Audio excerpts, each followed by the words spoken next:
Bienvenue dans le podcast à contre-courant, le podcast des mères audacieuses, le rendez-vous inspirant qui met en lumière des femmes et des hommes qui ont choisi de redéfinir leur trajectoire, de créer leur propre voie et de conquérir leur indépendance. Je suis votre hôte, Nathalie Grimaud-Morvillet, et je suis honorée de vous accompagner dans ce voyage extraordinaire. Après plus de 15 ans en tant que salariée dans le domaine du marketing digital et après 4 discriminations à la maternité, j'ai décidé de prendre mon indépendance pour mieux profiter de mes enfants sans renoncer à ma carrière professionnelle. Avec la tribu digitale, j'aide désormais les parents à en faire de même. Dans ce podcast, à chaque épisode, nous vous présenterons des histoires captivantes de mères audacieuses, de pères engagés, mais surtout de parents déterminés qui ont trouvé le courage de se réinventer pour mieux concilier leur vie personnelle et professionnelle. Qu'il s'agisse de maman, de papa ou de famille, notre podcast est un espace où chacun peut trouver une source d'inspiration, de conseils et de perspectives pour embrasser un avenir empreint de flexibilité, d'épanouissement et de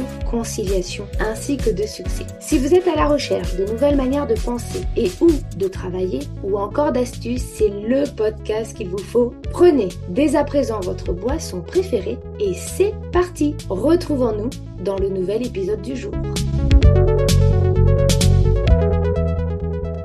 Bonjour à toutes et à tous et bienvenue dans ce nouvel épisode dans lequel nous allons parler de reconversion professionnelle pour être présente pour ces adolescents. Souvent, les femmes se reconvertissent lorsqu'elles deviennent mamans ou lorsqu'elles ont des enfants en bas âge. Mais il n'y a pas d'âge pour changer de voie professionnelle et être présent même lorsqu'on a des enfants plus grands, des adolescents. Ça peut d'ailleurs être un choix extraordinaire. Aujourd'hui, pour en parler, je reçois Karine qui a 49 ans et qui a décidé de se lancer dans l'entrepreneuriat pour être plus présente au quotidien auprès de ses enfants. Son parcours va nous prouver qu'il n'y a pas d'âge pour changer de vie et parfois les enfants, quel que soit leur âge, peuvent être une formidable source de motivation. Ensemble, nous allons découvrir son histoire, ses défis et les leçons qu'elle en a tirées. Bonjour Karine, je suis ravie de t'avoir à mes côtés aujourd'hui. Bonjour Nathalie, bonjour à toutes, tous peut-être. Exactement. Alors pour commencer, est-ce que tu peux te présenter justement à celles et ceux qui nous écoutent?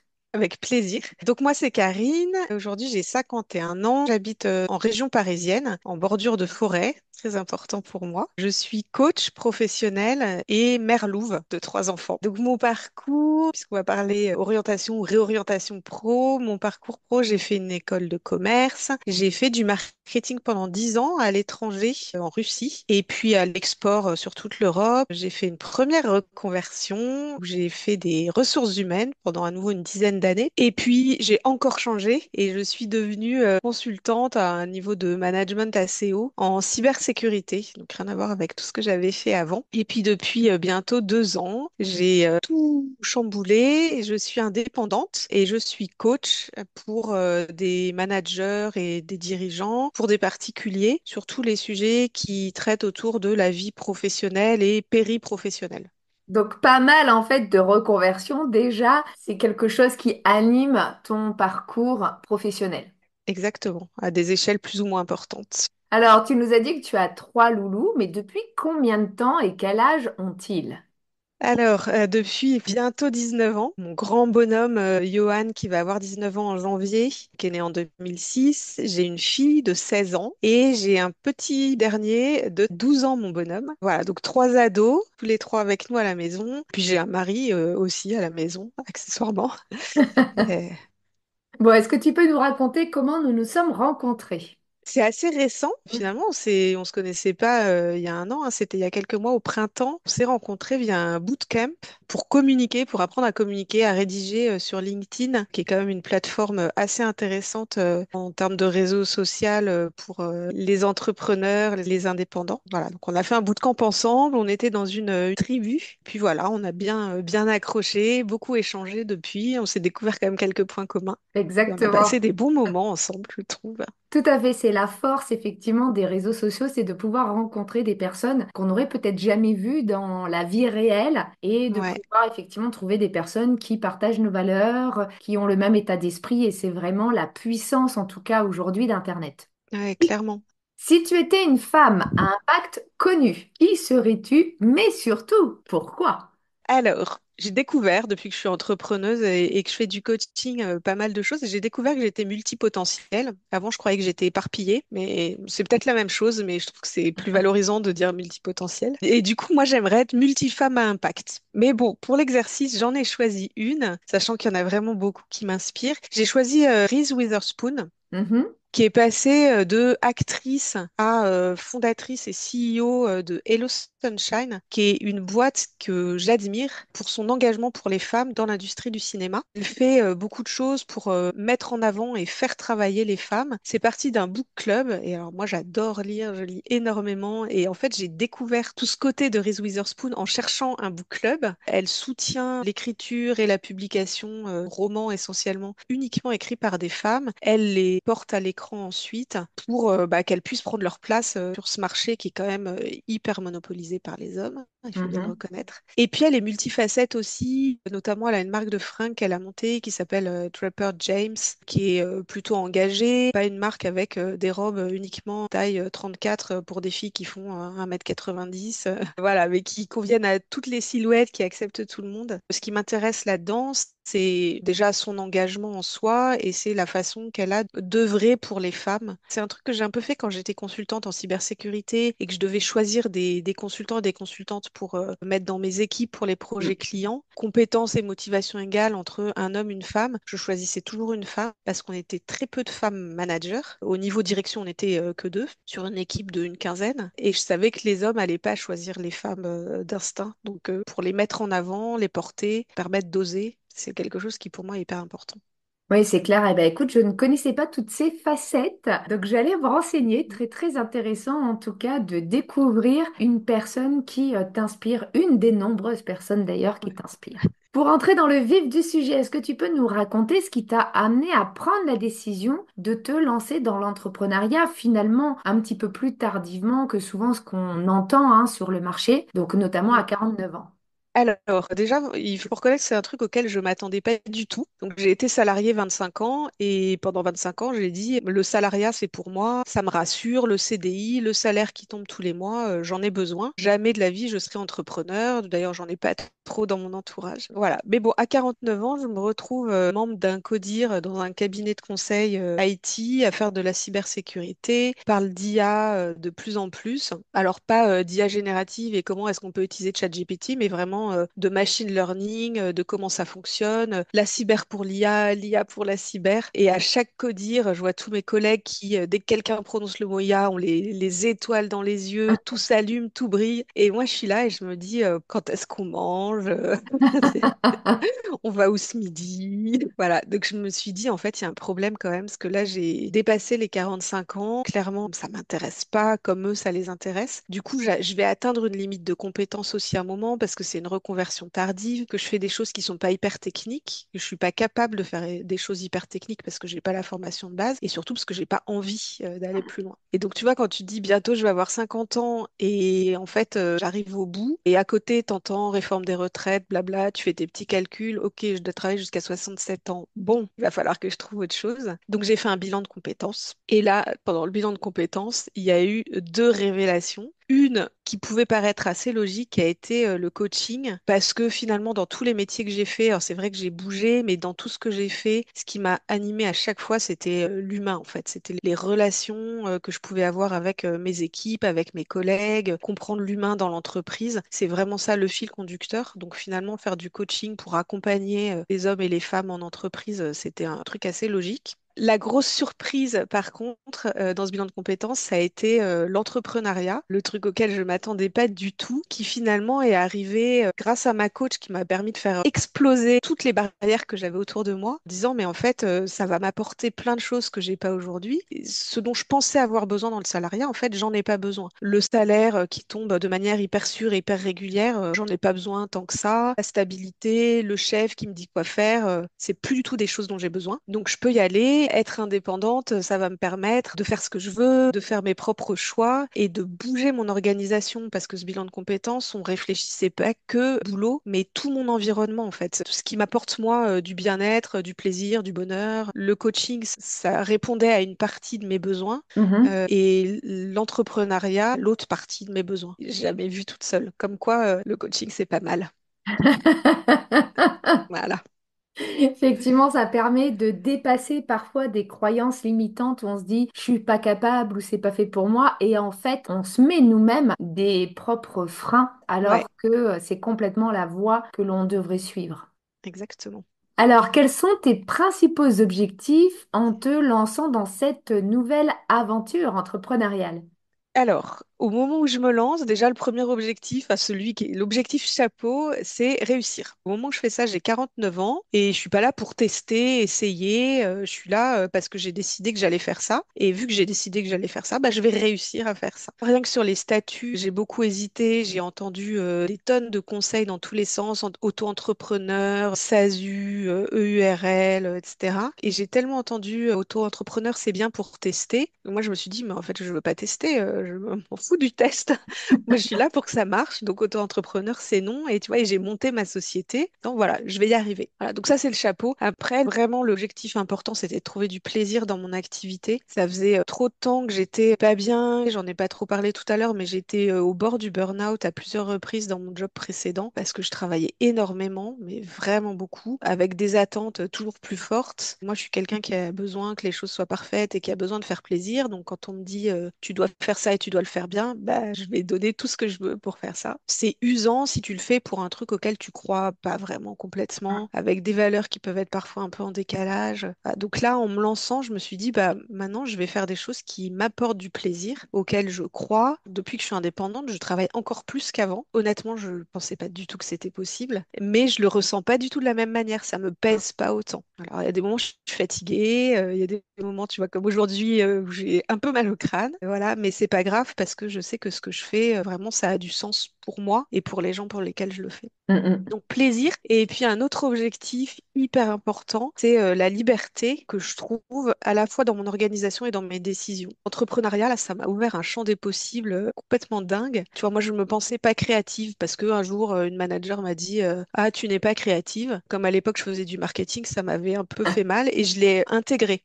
Comme une vérité Euh, vraie en fait. voilà, ok, je ne suis pas créative. Jusqu'à ce qu'en fait, je comprenne, bah, pendant mon bilan de compétences encore, que bah si, je suis créative. Et c'est juste que j'avais pas la liberté de le faire. Alors Mm, que là, dès que j'ai une envie ou une idée, il n'y a rien qui m'empêche d'y aller. Donc j'explore plein de choses. Et ça, je trouve ça génial. Je vais pas au bout de tout parce que parfois, tu vois, je démarre et je me dis finalement, bah en fait, ça va pas servir mon business. Et là, c'est pas le moment de faire des choses qui me vont pas me permettre de me développer, enfin, d'un point de vue financier aussi. Réussir, ça veut dire qu'il faut gagner de l'argent. Ou bah ça, finalement, ça m'amuse pas tant que ça. Ou ça, je suis pas prête parce que je sais pas encore bien comment le faire. Donc je peux le mettre de côté et un jour je me formerai, je le ferai. Mais en tout cas, j'ai vraiment cette liberté-là dans mes choix. Et donc je fais ce que j'ai envie de faire. Dans les choix de clients, si j'ai pas envie de travailler pour tel type de client, et ben personne peut m'obliger. mm. Ouais, c'est clair. Euh, voilà. Donc, je fais ce que je veux. À 49 ans, je trouve que j'ai le droit de faire ce que je veux.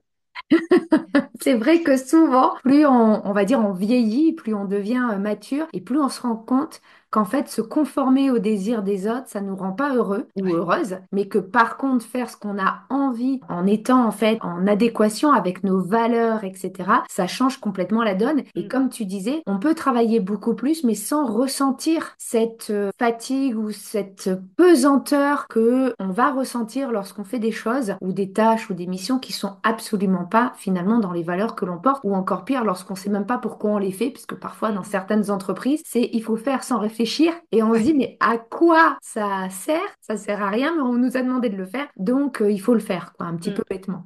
Ouais, ça, ou même il faut s'habiller comme ça, il faut travailler de telle heure à telle heure, il faut avoir un bureau de telle taille, enfin tout ça. J'ai passé l'âge que mon chef me dise de quelle doit être la hauteur de mes talons, quoi, tu vois. Mm, mm, mm. Voilà. Bon, enfin, on devrait le dire à aucun âge d'ailleurs, mais c'est encore plus dur, je trouve, quand tu te dis, mais je vais te chercher des milliers d'euros de chiffre d'affaires, donc lâche-moi sur la couleur de mes chaussures, s'il te plaît. Ouais. Donc là, si je veux travailler en chaussettes ou en stiletto, j'ai le droit. Je fais ce Exactement. que je veux. Et puis alors, le liberté d'organisation aussi, et ça, c'est un truc incroyable. J'avais déjà un peu cette liberté parce que justement, dans mon dernier job, ça faisait 15 ans que j'étais dans la même boîte, parce que ma reconversion conseil cyber, je l'ai fait là où j'étais RH déjà. Donc j'estimais que j'avais fait mes preuves et on me faisait confiance, et il faut reconnaître que mon boss me faisait confiance. Ça m'était arrivé de lui dire, écoute, ma fille a de la fièvre, ça m'embête de la laisser toute seule à la maison, mais j'ai tellement de trucs à faire, je vais pas poser une journée. Il me disait, bah ok, travaille de chez toi aujourd'hui, c'est bon, je te fais confiance, je sais. Mais il fallait que je prenne le temps de l'appeler, de lui dire, est-ce que ça te va? Parfois, c'était fait un peu discrètement parce que pour la direction de l'entreprise, ça passait pas. Là, je travaille aux horaires auxquels j'ai envie de travailler. Je travaille d'où je veux. Par exemple, les vacances, là, en fait, je pense que je prends beaucoup moins de vacances qu'avant, mais je ressens moins le besoin parce que typiquement l'été, je vais dans notre maison de famille et puis voilà, je prends 3 semaines de vraies vacances où je travaille pas du tout et puis je prends une semaine de reprise sur place, donc je suis vue sur les montagnes, je prends l'apéro avec les parents, les frères et sœurs, les cousins le soir, mais dans la journée je travaille et ça c'est quand même hyper précieux. Et je Mm. travaille pas moins bien, tu vois, enfin, au contraire peut-être même. Ou là en septembre, tu vois, j'ai eu pas mal de remises en question. Parfois j'ai un peu des petites baisses de motivation quand même, parce que même si j'aime toujours ce que je fais, parfois, bah voilà, on a des hauts et des bas. L'entrepreneuriat, c'est pas juste le kiff tout le temps. En réfléchissant, en discutant avec ma superviseuse aussi, tu vois, je me suis dit, mais je travaille tôt le matin, que finalement assez tard le soir, j'ai des journées hyper intenses, et à la fin de la semaine, je suis cramée. Bah en fait, maintenant, j'ai décidé que je travaillais plus le vendredi après-midi. Mhm. Sauf si j'ai des rendez-vous parce qu'il y a des choses qui se passent là. Mais sinon, le vendredi après-midi, j'accepte. C'est fini. Donc, je termine ma semaine le vendredi midi et je suis tranquille l'après-midi. Et ça, ben, c'est hyper positif pour moi sur mon activité. Ça me permet, si j'ai un enfant qui rentre un peu plus tôt du collège ou du lycée, d'en profiter. Ou si j'ai envie d'aller boire un café ou prendre l'apéro avec une copine, c'est possible. Voilà. Donc, cette organisation-là, c'est un vrai plus aussi. Bah, je te rejoins complètement parce que moi, c'est vrai que depuis que je suis entrepreneuse à 100%, des fois j'ai des clients qui me disent mais tu prends jamais de vacances. Et en fait, j'ai revu complètement ma manière de prendre des vacances. C'est-à-dire que quand un jour dans la semaine je suis fatiguée ou que j'ai envie, je sais pas, d'aller me faire masser ou comme tu dis d'aller prendre un café, bah, je vais bloquer mon temps. Je vais pas être Mm. disponible pour travailler. Les clients, eux, le voient pas parce que en fait, ils sont dans leur routine. Par exemple, si c'est mardi après-midi, eux, ils sont en train de travailler. Donc même si je leur envoie pas de mail et je suis pas 100% dédiée à chacun de mes clients, en fait, ils le voient pas, mais moi, je me ressource avec quelque Mm. chose qui me fait du bien. Et du coup, effectivement, je ressens plus le besoin, comme tu le disais, de prendre tes vacances, de couper complètement, parce que finalement, tu te ressources chaque semaine ou Ouais. quand tu en as besoin, bah, tu réadaptes ton planning. Tu fais ton planning aussi en fonction de ta manière de travailler. Moi, par exemple, je suis pas très tôt le matin, donc je mets jamais de réunion très très tôt le matin. Par contre, le soir, j'ai pas de souci à bosser, donc je vais plutôt mettre des tâches en fin de journée ou dans la soirée une fois que les enfants sont couchés. Et j'ai plus ce stress de me dire, ah ouais, je suis pas du matin, mais il faut qu'à 8 heures je sois au bureau Mm. parce que j'ai une réunion qui commence. Et j'arrivais toujours à la bourre, j'arrivais toujours à 8h05, 8h10. Et donc, je me faisais toujours remarquer à l'époque. Et là, maintenant, je peux vraiment adapter en fonction de mon rythme et ça change complètement la donne. Ouais, et ça, c'est un truc, le rythme, c'est hyper important. Et en plus, tu vois, moi, ça m'a pris du temps, du coup, là, en tant qu'entrepreneur, de découvrir mon rythme. Parce que, en effet, alors, moi, j'étais cadre forfait jour, donc j'avais pas d'horaire précis, mais il y a les horaires de travail habituels. C'est ça. Plus, alors, moi, je suis plutôt du matin, puis les gens avaient tendance à arriver à partir de 9h15, 9h30. Et là, les open space, tout le monde papote, nanana, machin. Donc, si tu arrives à 9h30, en fait, tu commences à bosser vers 10h. Donc, Mm. moi, je venais beaucoup plus tôt en me disant, bah, j'ai 1 heure où je bosse tranquille, hyper bien. On est deux, trois bien concentrés et puis après, ça va. Donc, je m'étais dit, bah voilà, je travaille de 8h à 19h tous les jours. Faut que je pense à faire une pause le midi, mais bon. Et en fait, je me suis rendu compte, là, tu vois, je commence à comprendre que mon rythme, c'est de travailler tôt le matin. Et c'est de travailler aussi en fin de journée. Il n'est pas question de travailler 15 heures par jour parce que là, je vais juste m'épuiser. C'est Et clair. donc, en fait, bah, si je travaille pas pendant 3 heures au milieu de la journée, ça me fait du bien. Je prends le temps de déjeuner, ou je vais me promener, ou je bouquine, ou je fais une sieste. Mais c'est l'adaptation à mon propre rythme. Voilà, on a tous des chronotypes différents. Mm. Et moi, je suis en train de comprendre que le mien, c'est bosser au début de la journée, bosser à la fin de la journée et souffler au milieu. Et ça, quand tu es en entreprise,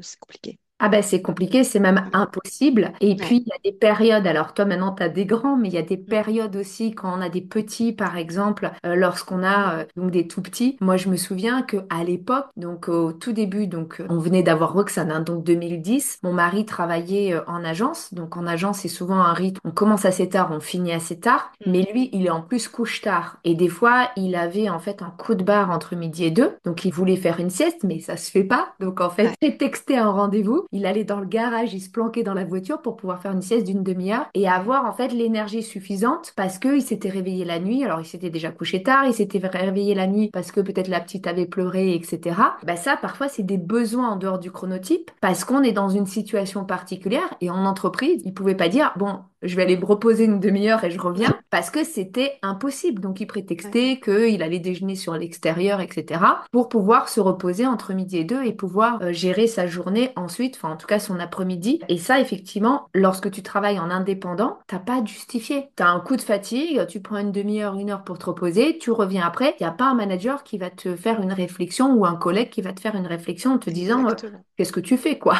Ouais. C'est clair.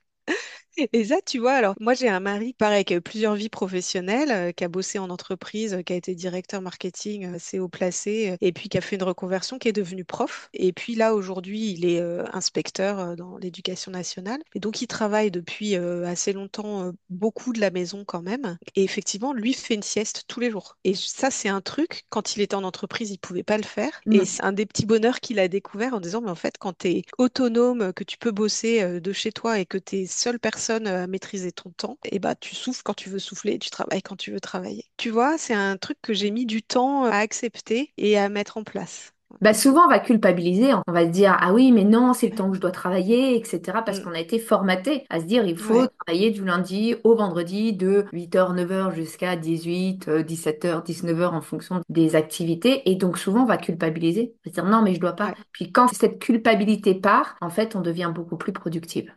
Alors, cette décision d'entreprendre, finalement, elle a peut-être impacté ta vie de famille et puis les relations ou la relation que tu pouvais avoir avec tes enfants, sachant qu'ils étaient quand même déjà assez grands quand tu as pris cette décision d'entreprendre. Contrairement, souvent, on parle de mompreneurs qui prennent la décision lorsque soit elles sont enceintes, soit elles ont des enfants en fait en bas âge. Là, toi, tu as finalement pris cette décision, les enfants étaient relativement grands. Est-ce que tes enfants ont été une source de motivation dans ce choix de carrière? J'adore cette question parce que moi, mes enfants, c'est une source de motivation dans à peu près tout ce que je fais ou ne fais pas. Bon, c'est une source d'agacement assez régulièrement aussi, hein, soyons clairs. Mais oui, bah, en tout cas, pour moi, ils sont hyper importants. À chaque fois que je prends une décision, que je fais quelque chose, que ce soit conscient ou inconscient, ils sont là et ils pèsent dans la décision. Quand ils étaient petits, franchement, le salariat, ça me convenait plutôt bien, même si parfois c'était un peu pénible avec les contraintes horaires. Mais voilà, j'étais cette maman qui partait en courant avec les stilettos et le tire-lait dans le sac, qui jetait les grands à la garderie de l'école, le petit à la crèche, courait choper le bus, le métro pour arriver à l'heure au travail. Cela dit, j'ai aussi été, parce que ma fille a été en crèche parentale, et en crèche parentale, on donnait 2 heures de temps de garde. Donc, il y a eu quand même une période où j'ai imposé à mon employeur, je lui ai dit, bah, le jeudi, j'arrive à 10h30. Point. C'était un peu compliqué, un peu difficile, mais voilà, j'ai dit, bah, de toute façon, c'est ça ou pas, donc voilà. Et c'est vrai que je me suis dit avec le recul, tiens, si j'avais été indépendante à cette période-là, peut-être que ça aurait été plus facile. Mais ça me convenait quand même. Aujourd'hui, donc, j'ai des grands, effectivement. Un petit bébé, il est en quatrième, ma fille en première, mon grand est en deuxième année de prépa. Moi, je travaille essentiellement de chez moi. Je réalise à quel point c'est hyper important d'être présente pour eux ici. C'est marrant parce qu'on en a un peu parlé toutes les deux quand on avait préparé cet enregistrement. J'y avais pas pensé autant et là, ça m'a un peu fait réfléchir depuis. Je me dis, mais en fait, moi, j'ai des enfants qui ont toujours été peu bavards sur ce qui se passe dans leur journée. Tu sais, les petits à qui tu dis comment ça s'est passé à l'école aujourd'hui? Eh bien, Ouais, c'est ça. ok, t'as fait quoi à la crèche? J'ai joué, d'accord. Et Et sinon? tu... même avec tout ce que j'ai appris comme questionnement en coaching, je crois que je serais incapable de soutirer quoi que ce soit à mes enfants. Du coup, le fait d'être là au moment où ils rentrent, et ben eux, spontanément, ils disent des choses. Et tu vois, bah, hier soir, il s'est passé un truc, je me suis dit, mais c'est quand même fou ce qui se passe. Je bossais, pour le coup, j'étais chez un client à l'extérieur, je suis rentrée alors, assez tard, vers 20h, ce qui est tard pour nous, dîne vers 19h15 en semaine. Et je suis arrivée dans l'entrée, et là, il y a Soren, mon petit dernier, qui descend. Maman, regarde, tiens, j'ai des papiers pour toi, qui me montrait hyper fier son bulletin de mi-semestre, alors que il fait jamais ça. Et donc là, tu vois, j'étais encore habillée, encore en manteau, il fallait que je regarde tout de suite ça. Il me dit non, mais regarde la feuille d'après. Et puis, donc, ok, je regarde les trucs, il repart avec ses feuilles, tout fier. Et là, il y a ma fille qui descend l'escalier, qui dit maman, faut que je te raconte, c'est pas ce qui m'est arrivé. Alors, la gare, faut que je t'explique la gare. Et qui me raconte tous ces périples de train pendant hyper longtemps, assise dans l'escalier, pendant que moi, j'enlevais mes chaussures, mes chaussettes. Et tu vois, je me suis dit, mais ils font ça parce qu'ils se sont habitués à ce que je sois là et à ce qu'ils puissent dire leurs petits trucs au fur et à mesure. Et là, en fait, ils étaient rentrés avant moi, j'étais pas là, ils ont pas pu dire ce qu'ils disaient. Et donc, ils se sont déchargés. Et honnêtement, je pense que en presque 19 ans d'être parent, ça doit être une des premières fois où je suis accueillie comme ça en rentrant chez moi, tu vois. Ouais, non, mais je Et, comprends tout à fait parce que moi, c'est vrai que du coup, bah, je vais chercher. Alors, j'en ai plus que trois à la maison, comme tu le sais, puisque j'en ai un qui est parti à Nantes. Mais en fait, il m'appelle quand même très régulièrement. Maman, j'ai tel truc. Maman, j'ai besoin de ça. Maman, qu'est-ce que tu en penses? La dernière fois, il était en train de faire son CV. Il m'a envoyé son CV. T'en penses quoi? Est-ce que tu peux me faire un retour? Donc, c'est vrai qu'en fait, je me rends compte que j'ai créé du lien avec Mm, lui qui est quand même assez fort pour que maintenant qu'il soit assez loin, régulièrement, il revienne me voir. Et c'est vrai que, ouais. comme tu dis, alors moi, je vais chercher mes deux derniers. Donc, la dernière, elle est en CM2 et mon troisième est en sixième. On a toujours à peu près 10 minutes, un quart d'heure pour rentrer. Et là, ils me racontent leur journée. Et c'est, Ouais. non, mais attends, je suis en train de parler, Elsa, laisse-moi parler. Et puis, non, mais là, ça fait 10 minutes que tu parles. Moi aussi, j'ai envie de parler. Et en fait, ces moments-là de partage, j'étais salariée, je les avais pas avec mon grand parce que je rentrais à 19h et c'était vite, vite, vite, il faut prendre la douche, il faut préparer à Ouais. manger, il faut faire les devoirs, t'as checké le cartable, machin, etc. Et en fait, il y avait pas ce temps d'échange. Et même quand je vais chercher donc ma fille, parce que nous, on est vraiment au fin fond de la campagne, donc elle a son bus à 3 kilomètres, donc elle peut pas y aller toute seule. Donc tous Mm, les matins, on la dépose et tous les soirs, elle a toujours des anecdotes à nous raconter. Oui, maman, alors ouais. aujourd'hui, c'est passé ci. Alors c'est 3 minutes. Mais c'est 3 minutes Ouais. d'échange que j'avais pas avant, en tout cas avec mon grand, quand il était plus petit et que j'étais salariée, que j'avais pas et qu'aujourd'hui régulièrement j'ai. Et comme tu dis, comme on est là, alors moi je suis là avec mon mari, régulièrement ils viennent nous poser des questions ou Mm, ils viennent s'asseoir. J'ai ma petite qui régulièrement vient s'asseoir. Par exemple, le mercredi, c'est systématique. Elle vient dans mon bureau, elle s'assoit sur un coin de mon bureau et puis elle va travailler, elle va écrire. Alors en ce moment, elle est fan de chansons, elle écrit des chansons, etc. Mais ce temps-là, finalement, même si moi je suis en train de travailler et elle aussi, en fait, on est à côté. Puis des fois, elle va s'arrêter, elle va dire, au fait, maman, tu sais pas, machin, parce qu'il y a un truc qui est ouais. revenu en tête. Et je trouve que tous ces petits moments qui ont l'air de rien, ça crée une vraie relation. Et je trouve que c'est ce qui manque, en tout cas sur notre génération. Et c'est vrai qu'on en avait parlé en préparant l'épisode. Sur notre génération, on a beaucoup d'adultes maintenant de notre génération qui ont plus de relations avec leurs parents ou Mm, qui ont très peu de relations avec leurs parents parce que bah, quand ils étaient jeunes, finalement, ils se débrouillaient par eux-mêmes. Papa, maman rentraient tard, donc bah, ils rentraient de l'école, du collège, ils se débrouillaient. Et en fait, ils ont mm. appris à se débrouiller tout seuls. Et ça crée parfois des conflits du genre, mais tu m'appelles jamais. Bah ouais, parce que j'en ressens pas le besoin, parce que finalement, j'ai toujours été habituée à faire les choses seule et qu'aujourd'hui que je suis adulte, bah, je continue à les faire seule, mais j'ai pas besoin de Ouais. partager avec toi. C'est clair. Et en plus, je trouve ça hyper agréable ce que tu dis là, ces moments de complicité. Typiquement, enfin moi, le mercredi, je déjeune avec mon fils du collège. Les autres au lycée, ils ont cours l'après-midi, ils restent à la cantine. Lui, il rentre. C'est dingue parce qu'à chaque fois, c'est des moments hyper agréables. Alors que avant, quand je bossais, j'avais pas le temps, donc c'était tout le temps oui, ok, vas-y, Mado, dépêche-toi. Là, j'ai 2 minutes pour toi parce qu'après machin. Alors que là, bah c'est cool, on déjeune. Il me raconte plein de choses et je suis complètement d'accord avec ce que tu dis. On construit une relation pour après. Et ça, moi non plus, je l'ai pas eu avec mon grand. Alors, avec qui j'ai quand même une relation, je pense, assez forte. Mais ce petit truc-là à construire, qu'on peut faire là, qui sont encore en train de se formater, c'est assez précieux pour la suite. J'ai assez hâte de voir ce que ça fera quand ils seront vraiment adultes, complètement indépendants, partis de la maison. Moi, je suis pas pressée Non, que ce temps arrive, je te mais je suis comprends. curieuse. Voilà. J'ai pas hâte, je Ouais, suis moi, c'est curieuse. pareil. Je suis pas pressée qu'ils partent, mais je suis curieuse de voir si effectivement ça donnera des relations. En tout cas, Mm, pour l'instant, ça fait peu de temps que mon grand est parti, mais il y a vraiment cette relation où, voilà, hier soir, encore une fois, il me disait, on peut s'appeler. Puis il m'a demandé, il mm. m'a dit alors, comment s'est passée ta journée, etc. Ouais, Bon, moi, je me rappelle que quand je suis partie au Mexique, j'ai pas appelé mes parents, quoi. Je suis ouais. partie. D'ailleurs, ça m'a été reproché par mon père récemment, qui m'a dit, ouais, t'es partie 6 mois, t'as pas pris de nos nouvelles. Ben en fait, non, papa, t'étais jamais là. Alors, il était militaire, donc il partait tous les ans 4 mois à l'étranger, mais sur 12 mois, bon ben voilà, t'étais jamais là. Oui, je suis partie au Mexique, j'ai pas eu ce besoin de prendre de tes nouvelles, etc. C'était peut-être égoïste, mais en tout cas, c'était comme ça que je m'étais construite, Mm. où finalement, j'échangeais pas grand-chose avec toi quand j'étais petite, donc je suis partie jeune adulte. Moi, j'avais plus besoin non plus. Alors, avec le recul, justement, maintenant, ça fait 2, 3 ans que tu es indépendante, quels sont les principaux bénéfices que tu as retirés de ce choix de vie, même si on en a déjà un petit peu parlé?